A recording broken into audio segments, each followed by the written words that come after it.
Ölümdən sonra dünya varmı?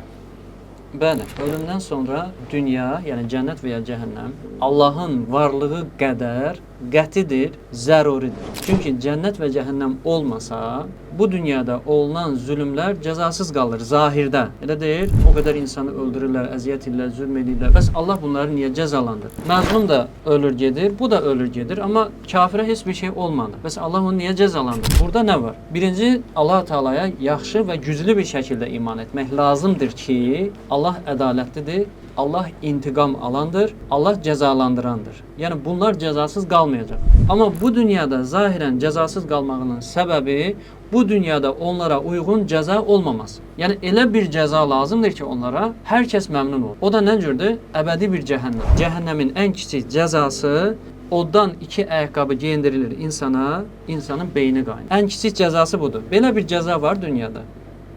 Ölür gedir. Allah niyə cəzalandırmadı onları? Demək ki, Allah mərhəmətsizdir. Demək ki, Allah gücü çatmır və yaxud da ədalətsizdir. Ya bunu belə qəbul edəsən, ya da onlara dəhşətli bir cəza olduğunu düşünəcəksən, əbədi bir cəhənnəmə təxir olunur. Orada onlara dəhşətli Allah cəza verəcək deyə düşünürsən, səbr edirsən, vəfat edən o məzlum da Allah Teala onun günahsız vəfat etdiyinə görə cənnətini alır. Yəni Allah ədalətlidir. Yəni o birisi dünya dediyimiz varlığı Allahın varlığı qədər qətidir, zəruridir. Əgər o birisi dünya yoxdur, Allah bunları cəzalandırmır deyirsə, demək ki, Allah Taala'nı yaxşı tanımırıq. Hər şeyi elə bu dünyada gözləyirik. Maddəpərəstlik, gördüyümüzə inanırıq. O zaman bizim kafirlə heç bir fərqimiz olmamış olur.